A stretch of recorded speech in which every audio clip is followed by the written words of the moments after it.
Meron akong plano ngayon. Kukunin ko yung pinakasiga sa kanila. Kaya naman ang kukunin natin patlong wingman para big 3 yung brothers big 3 yung makukuha ng wingman. Wala na makakapigil sa panliligaw ko kay AJ. Ito kasi G, diba?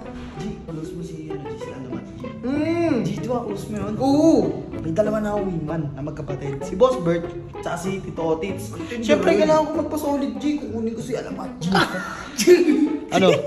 Ano? Doon pa lang panalo ka na, G. Masalamat to si Gigi ko. Gustong magpatulong sa'yo. Eh siya, kinumpleto kayong magkakapatid. 3 kayong wingman niya. Ikaw nila yung kulang. Okay lang ba na maging... Oo nga, boto ako okay lang naman sa'yo, di ba? Kasi may hataw-hataw, kulang-kulang yan minsan eh. Okay lang. Ay!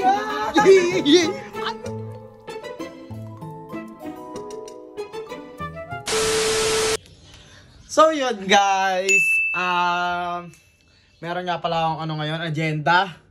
'Di ba? Sa mga panliligaw ko kay AJ. Ang wingman ko lang talaga is yung dalawang magkapatid, si Tito Otits at saka si Boss Bert. Tapos masama lang si Bibay pag trip niya kasi alam niyo naman si Bibay.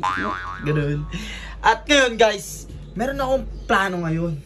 Dalawa na yung nakukuha ko sa magkakapatid. Ngayon, kukunin ko yung pinakasiga sa kanila. Alam niyo na guys, kilala niyo na kung sino yun guys. Siyempre, si Kuya Alamat guys. Si Alamat ang kukunin nating patlong wingman para big 3 yung brothers big 3 yung makukuha ng wingman. Para alam na yun, wala na makakapigil sa panliligaw ko kay AJ. Kaya ngayon guys, hanapin ko muna yung Gigi ko. Kasi yung Gigi ko, si Kuya Insay, close yun ni Kuya Alamat. Hanapin natin si Kuya Insay guys. G! G! Ano G? Basta ka G? Ayos ka lang ba G? Ayos lang din ako G. G, tulungan mo naman ako G. Ano yan, G? Alam mo namang one call away ako dyan. Atik yan G. G, close mo si si Alamat G. G, di ba close mo yun? Oo! G, ganito kasi. May dalawa na akong wingman na magkapatid. Si Boss Bert, tsaka si Tito Otits. Siyempre kailangan ko magpa-solid G. Kukunin ko si Alamat G. Ano? Doon pa lang panalo ka na, G. Ang titlikas ng wingman mo, G, kung si Sob, si Ares, si Sob lang yung wingman. Ikaw kinuha mo yung 3 Dragon Ball para kinumpleto mo. Pre, sabi mo G, 4 stars, 5 stars, tapos yung 6 stars nakuha ko. Wala na, finish na. Andito na lang, G. Bakit G? Kung naman close yun, tarantado ka. Kaya nga, hindi ka na maano yun nun. Alam mo naman, pinantahan kita dito kasi. Ikaw yung go. Sige, ako bahala, G. Andito nga nakatambay. G, Ayun na. Ito naman, masalamat ako. Ayun. Masalamat! No! May sasabihin ako sa'yo, masalamat. Ito, matutuwa ka dito, G. G, teka lang. Kasama na si Jeron eh. Hindi yan. Oo, pero ikaw yung kukunin ng G. Basta ako nagsabi. Oo, G. Kaya, sakay ka lumapit, di ba? Sabihin mo na, G. G, pasalamat. Ito, malupit to, boss. Alamat. Di ba ito, si Gigi ko, nanliligaw kay AJ yan. Oh, bakit ka nandito pati, G? Umalis ka na dito. Hindi, huwag mo nang awayin. Okay lang yan.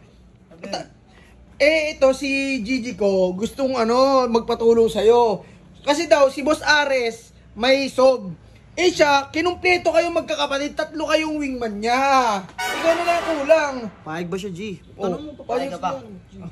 Wala kayo. Ako wala naman mas matinuto eh. Oo, mga ka, G. Nasa tinuka, G. Sabi ko sa'yo, G. Diba, G? Okay lang sa akin kahit wala kang wingman.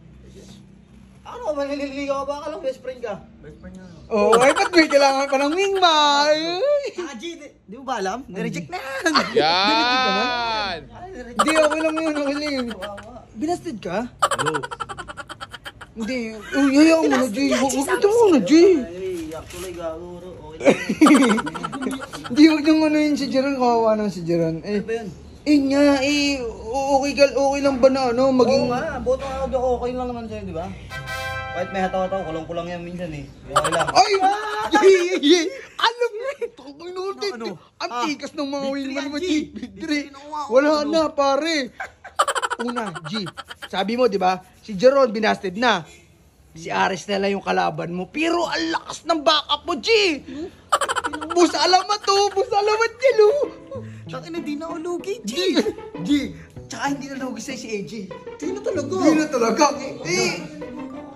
Kamukha nino? Mukha mo mo si Titong G. Sabi mo, ano yung ano. Okay, okay. Salamat ha. Ikaw na yung bagong wingman ha. No!